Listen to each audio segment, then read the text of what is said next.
أعوذ بالله من الشيطان الرجيم بسم الله الرحمن الرحيم الصلاة والسلام على محمد وآله الطيبين الطاهرين رب اشرح لي صدري ويسر لي أمري واحلل عقدة من لساني يفقهوا قولي ربي زدني علما. So Assalamu alaikum everyone and welcome back. We started exploring some verses from Sura Ankabut, chapter 29 of the Quran yesterday. And today, inshallah, we will be exploring another verse from this beautiful surah, which is verse 2 and part of verse 3.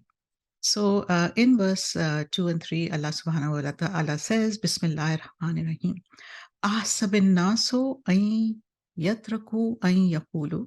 So do men think that they will be left alone, that I will leave them alone, ay yaqulu amanna.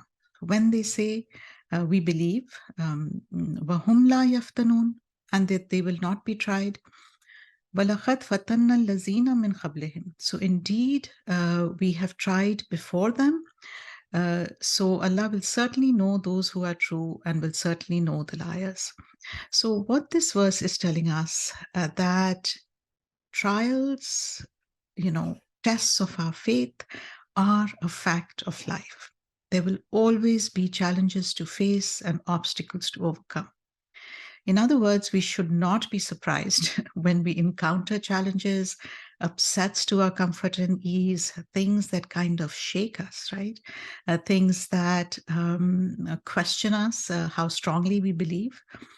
And while Allah tells us one purpose of this trials and tests is to see who is truthful. In other words, do we really believe? Do we really believe that this world is only a fraction of the entire human experience?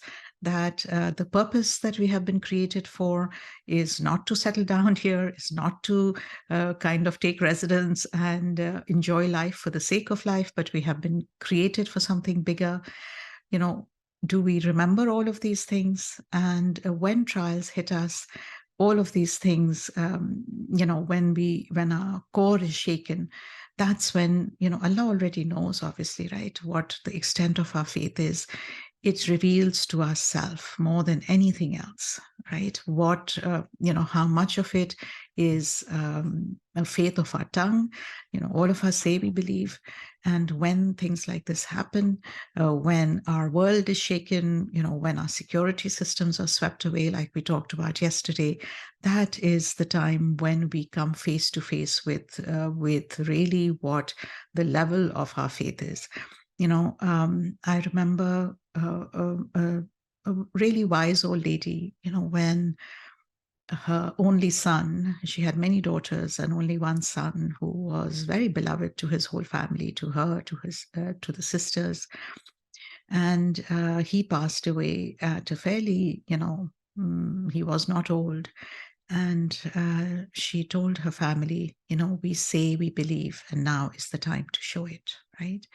So it shows us, how much faith we have in God. And of course, this is a long conversation. We're not talking about lack of grief. Please don't think that if, that grieving or feeling sad when something happens is a lack of faith. It is not.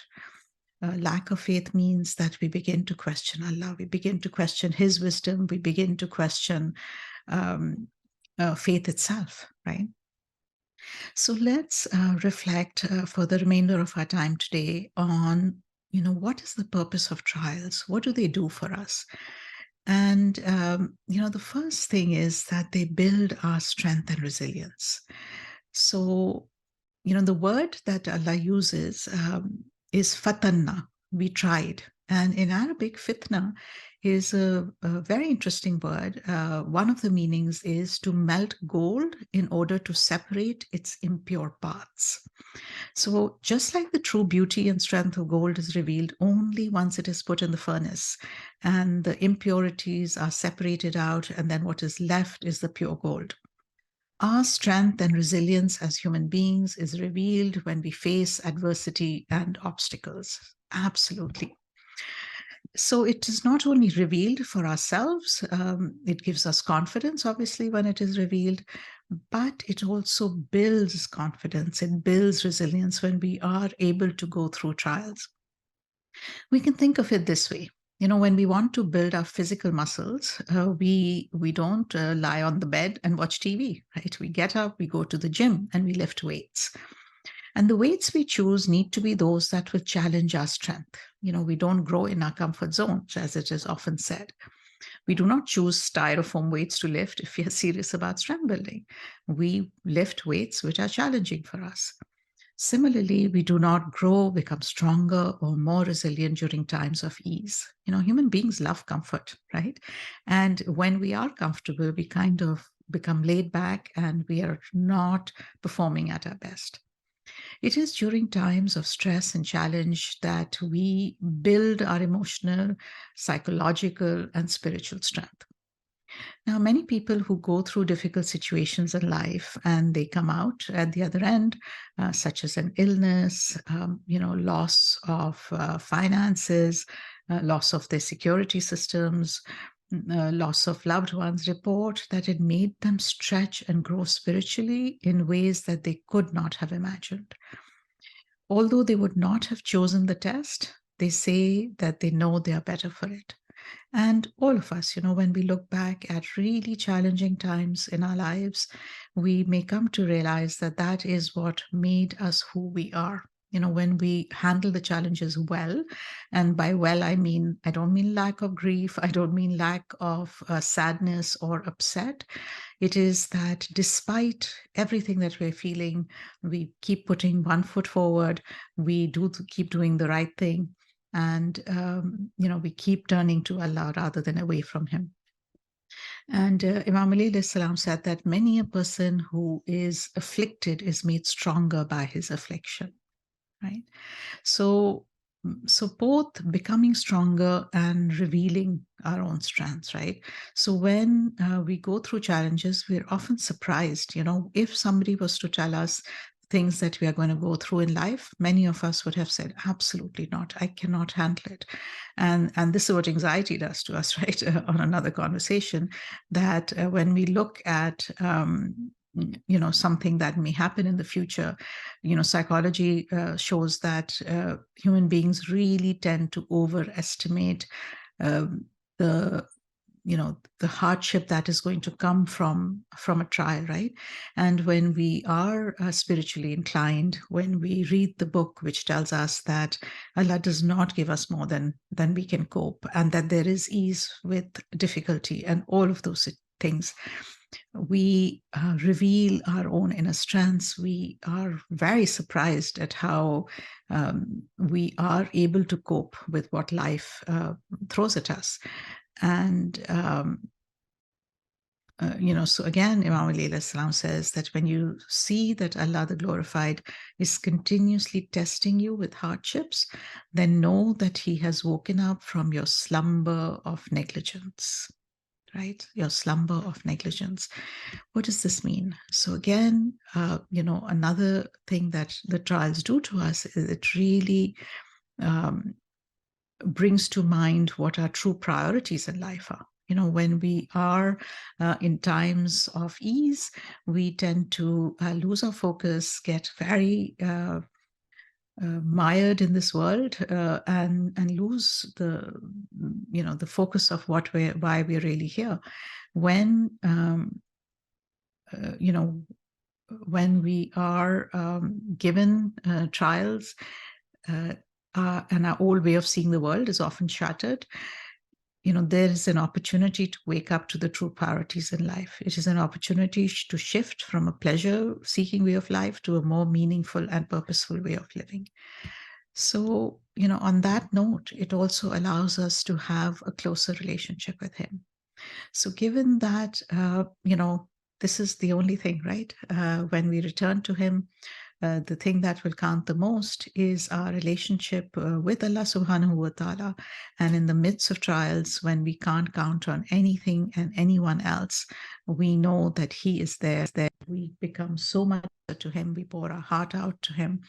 And so we begin to rely on him, and this allows us to, to practice patience and perseverance and gratitude.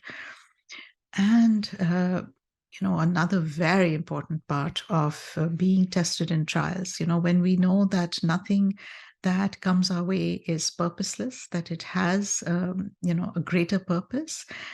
And we are told in various hadiths, some of them from Imam Ali alayhi salam, that the reward for bearing a hardship is greater than the extent of hardship itself. And he also said, verily, great reward accompany trials. But that anything that a believer suffers in this world is raising his status in the hereafter. And our job, in the meantime, challenging as it may be, is to face these challenges with, with some degree of resilience, some degree of counting on him, on what we call tawakkul. So how do we do that? What are some of the um, things that we need to keep in mind? Firstly, when adversity hits, when hardships come our way, we need to remind ourselves that Allah has promised this in the Quran. He has promised that He will try us with hardship.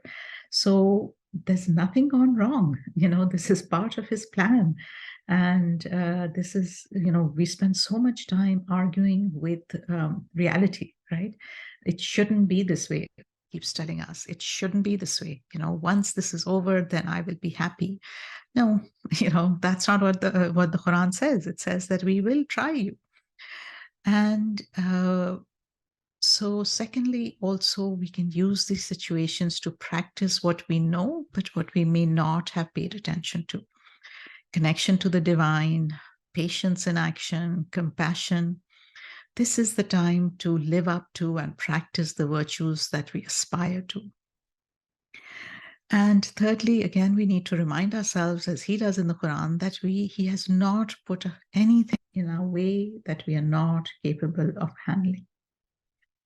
So, when we are able to handle these hardships and trials in a way that builds resilience, in a way that doesn't make us lose our faith, then that is really the the keystone or the touchstone to recognize whether we are handling it well. As long as we are connected to Allah through the trial, that we call on Him, that we count on Him, that we cry to Him, as long as we're doing this and not questioning His wisdom, we are handling it well, no matter how upset, sad, grief-ridden we may be.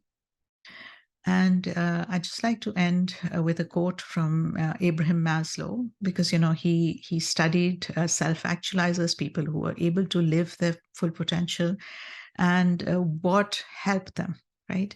And he says that the most important learning lessons, learning experience for them were tragedies, deaths, and trauma. Change in the outlook of the person, and consequently in everything they did. So again, hardships are our wake-up call, and we are not expected to enjoy these challenges. Please do not make it harder for yourself by telling yourself that if you are grieving, that you're doing something wrong. Absolutely not. While they're happening, the best we can do is recognize them, that it is part of the plan of Allah. It is an opportunity to growth, an opportunity to realign our priorities in life, and an opportunity for awakening to our true nature. And this is a process. It does not happen overnight. When we are undergoing significant challenges in life, if we can just kind of hang in there and connect to God amidst the whole world kind of crashing around us, that is really the best hope we have for those moments. And as we progress through the challenge, as we kind of come up for air, as things we become accustomed to the new reality, that is the time when all of these things become, more obvious to us. But in the beginning, if tragedy has just hit, if your life has just been recently shattered, just keep it together. Just hold on to God, and that's it. That is all we can hope right in the beginning. So hopefully these words have been a little bit helpful to you. Inshallah, we will continue with our reflections tomorrow. Assalamu alaikum wa rahmatullahi wa barakatuh.